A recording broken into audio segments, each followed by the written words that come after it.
자체가 감정이에요. 행복감이에요. 행복은. 행복감. 내가 짧은 순간 느끼는 감정입니다. 그런 감정은 내가 뭐 로또에 당첨되고 내가 크게 성공하고 뭐 그랬을 때만 느끼는 게 아니에요.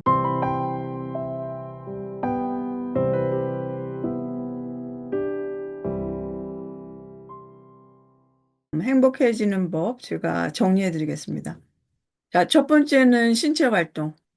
운동이라는 것이 이제 가벼운 산책이나 공원이나 이런데 또 요가, 스트레칭, 또 강도가 높은 운동, 뭐 젊은 분들은 무슨 피트니스 센터에 가서 뛰어도 되고 뭐 여러 가지 운동이 있을 수 있어요. 그런데 자기 몸에 알맞는 기분이 좋아지는 운동을 하셔야 됩니다. 운동은 열심히 했는데 기분이 나빠졌다. 그것은 뭐가 잘못된 거예요. 그게 내가 운동을 잘하는 건지, 나한테 만든 운동을 하는 건지, 그것을 결정하는 것은 감정입니다. 음. 운동을 하고 나서 나른하고 기분이 좋고 또 그 운동을 하고 싶다. 그것은 나한테 맞는 거예요. 그런데 남들이 좋다고 해서 했는데 나는 하고 나니까 너무 힘들다. 그러면 그건 아닙니다. 그래서 기분이 좋아진다는 것은 엔돌핀이 분비가 된다는 거고, 운동을 했는데 너무 기운이 없고 하고 싶지 않다. 그것은 행복 호르몬이 분비가 안 됐기 때문에 거의 소용이 없습니다. 음. 좋아하는 것 하시면 됩니다. 음악을 좋아하시는 분들은 기분이 좋아지는 노래, 편안한 음악, 또 자연의 소리, 이런 것을 규칙적으로 하루에 몇 번씩, 하루에 한두 번씩, 음, 명상을 하듯이 들으시면 좋고, 또 영화나 드라마 감상도 좋습니다. 자신이 좋아하는 장르의 영화나 드라마를 보면 기분이 전환됩니다. 또 맛있는 음식 먹기. 맛있는 음식을 먹으면 도파민과 세로토닌이 분비가 됩니다. 기분이 꿀꿀할 때 무슨 닭튀김 같은 거, 켄터키 프라이드 치킨 같은 거 먹으면 금방 기분이 좋아져요. 그리고 뭐 달달한 거, 케이크나 커피 한 잔 마시면 뭐 스트레스 받은 거 금방 잊어집니다. 스트레스를 잡을 필요가 없어요. 그러니까 이것은 어려운 것이 아닌데 스트레스를 받았는데 이것을 해결하지 않고 그것을 해결해서 내 기분이 좋아지도록 하는 아무런 행동을 안 하는 게 문제죠. 그게 자신을 사랑하지 않는 겁니다. 음. 좋아하는 것을 하면 금방 기분이 좋아집니다. 세 번째는 행복해지려면 자기 관리를 하셔야 됩니다. 자기 관리가 굉장히 중요해요. 행복은 선택입니다. 행복은 내가 매 순간 선택하는 겁니다. 내가 기분 나쁜 이 스트레스 호르몬을 계속 분비시킬 것인지, 아니면 그것을 스위치를 끄고 행복 호르몬을 분비시킬 것인지, 내가 정할 수 있습니다. 음. 그래서 자기 관리하는 방법 중에 한 가지는 글쓰기. 음. M클럽 하시는 분들은 제가 M노트를 매일 써야 된다고 내가 말씀드렸습니다. 그것을 계속해서 꾸준히 쓰면 자신의 감정이 좋아집니다. 일기나 감정 노트를 써서 마음을 정리하시고 일기를 쓸 때 오늘 무슨 일이 있었고 무슨 나쁜 일이 있었고 무슨 좋은 일이 있었고 이렇게 쓰는 게 아니라 오늘 일어난 일들 중에서 내가 가장 감사하는 거를 쓰는 겁니다. 감사할 일이 없으면 내가 감사하는 일 세 개를 쓰는 겁니다. 그러니까 나쁜 일이 일어난 것은 쓰지 않는 거죠. 그 나쁜 일이라고 내가 생각하는 것을 내가 긍정적으로 받아들이기 전까지는. 자, 그리고 자기 관리 중에 한 가지는 명상입니다. 평온한 마음을 유지하는 명상을 하십시오.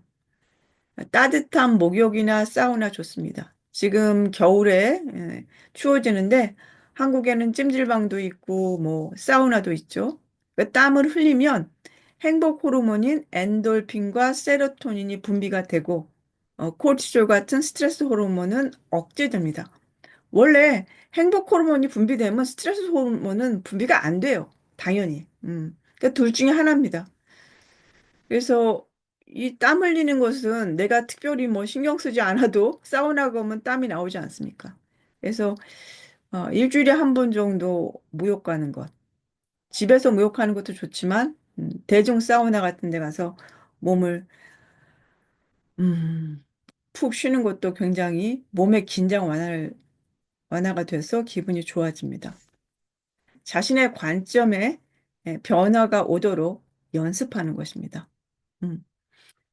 세상을 긍정적으로 보는 관점을 연습하면 세레토닌이 나옵니다.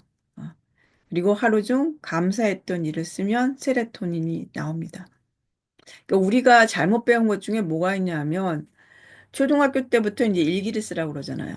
그럼 일기를 아이들이 뭐라고 그럽니까? 오늘은 뭐 테레비 보고 뭐 동생이랑 뭐 싸웠다, 뭐 친구랑 축구했다, 뭐 그런 그러니까 사실 그대로 기록하는 형식으로 일기를 썼는데 그런 일기는 결국 답보를 하는 거죠. 자신의 조건과 환경이 변하지 않습니다. 그런 형식의 일기를 나이가 먹어서도 그런 일기를 쓴다면 아무 소용이 없겠죠. 음. 일기는 긍정적인 것만 쓰셔야 되고, 내가 세상을 긍정적으로 보는 관점으로 쓰셔야 됩니다. 그러면 빠르게 변화합니다. 또 행복해지는 방법, 그것은 좋은 일을 하는 겁니다. 내가 타인을 도와주면, 내가 적선을 하면 나도 좋고, 받는 사람도 좋고, 그것을 보는 사람도 좋습니다. 내가 길거리에서 적선을 하면 그것을 보는 사람이 한 명이 아니라 10명, 100명일 수도 있어요. 10명, 100명 더 행복하게 만들어 주는 겁니다. 음. 내가 세상에서 행운을 얻고 싶고 내가 귀인을 만나고 싶으면 내가 먼저 덕을 베풀어야 됩니다. 그래서 적선이라고 하는 거죠. 적선은 돈을 주는 게 아니에요, 사실은. 적선이라는 것은 한자어 그대로 적은 쌓는다는 것이고 선은 좋은 일이라는 거예요. 좋은 일을 쌓으면, 음, 좋은 일을 하는 집안에는 항상 영화가, 그 평화가 가득하다. 그런 말 있지 않습니까?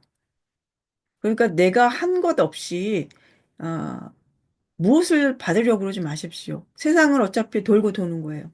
음. 그러니까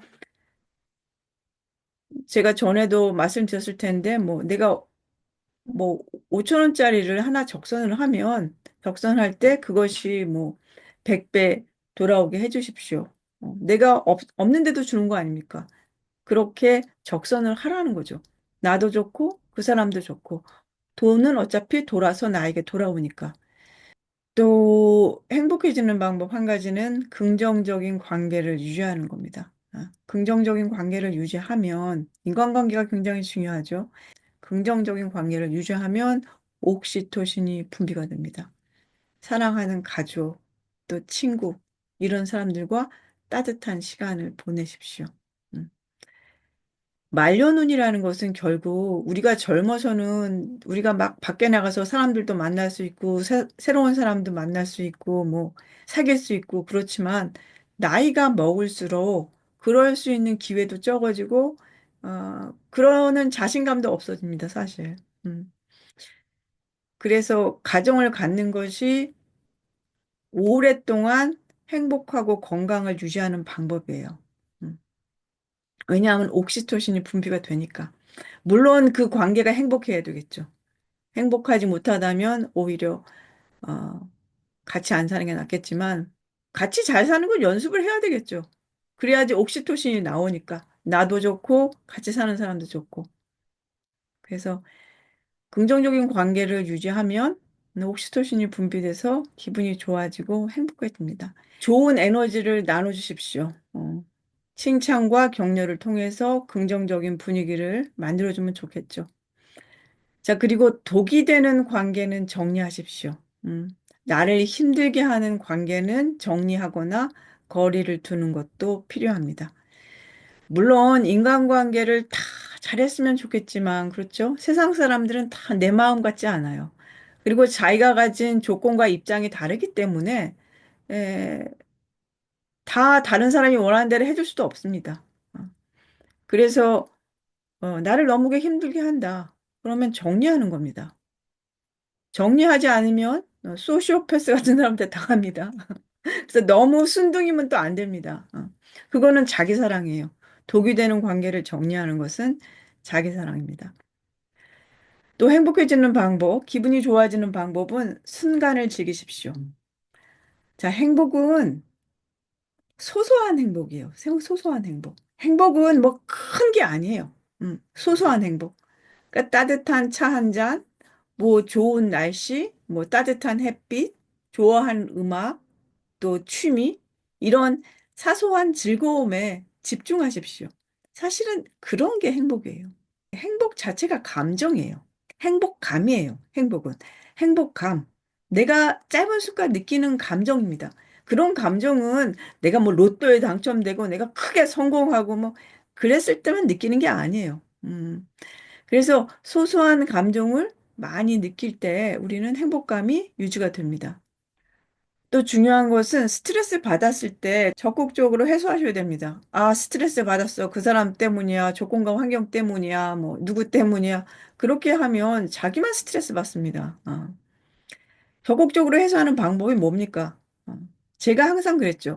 가장 중요한 것은 내가 지금 기분이 어떠냐. 내가 기분이 내려간다는 것은 내가 원하는 것에서 다 멀어지는 겁니다. 가장 중요한 것은 그것은 문제를 해결하는 것이 아니라 내가 지금 기분이 좋아져야 돼요. 지금 마이너스 감정이 됐다면 편안한, 평상심, 마음의 평화를 찾아야 됩니다. 그렇게 좋은 방법이 이제 명상입니다. 그래서 자신이 좋아하는 명상이 적어도 한 개는 있어야 됩니다. 또 스트레스 받았을 때 해소하는 방법은 자신에게 쉼을 허락하셔야 됩니다. 기분이 내가 지금 나쁘다. 무슨 일에서인지. 그러면 거기서 기분이 나쁜 상태에서 하지 말고 나에게 휴식을 줘야 됩니다. 카페에 가서 차 한잔 할 수 있고, 공원을 산책할 수 있고, 스트레스에서 벗어나기 위해서 무슨 일을 해야 됩니다. 그게 적극적으로 해소하는 거예요. 그냥 놔두면 내가 지금 화가 났다든지 스트레스를 받았다. 그냥 놔두면 어떻게 됩니까? 그 스트레스의 파장에 머물게 됩니다. 그게 매니페스테이션이라는 거예요. 그래서 그 파장에 너무가 머물고 있기 때문에 그 파장으로 내가 세상을 나가면 세상이 다 그렇게 반응합니다. 그런 날은요, 밖에 나가면 차가 다 막히고요. 그런 날은요, 항상 친절하던 사람들요, 나한테 틱틱거리고요. 그런 날은 차 사고도 납니다. 그러니까 이 스트레스를 적극적으로 해소하는 것을 하는 것이 나의 감정을 행복하게 유지하는 방법입니다. 오늘 내용을 정리해서 말씀드리면 행복은 큰 성공이나 행운이 올 때 느끼는 감정이 아니라 매일 매 순간 내가 선택하는 감정입니다. 그래서 진정한 행복은 소소한 일상 속의 행복입니다. 사랑하는 배우자, 자녀들과 포옹할 때, 또 맛있는 저녁을 함께 먹을 때 도파민, 세로토닌이 나오고 또 재미난 드라마 볼 때 기분이 좋아집니다. 우리가 매일 성과를 낼 수는 없습니다. 매일 행운이 오지는 않습니다. 그러나 이러한 소소한 일상 속에서 매일 조금씩 느끼는 행복감이 모여서 행복한 인생이 됩니다. 그래서 큰 행복을 기다리지 말고 오늘 이 작은 행복을 만끽한다면 여러분 평생 행복하게 살 수 있습니다.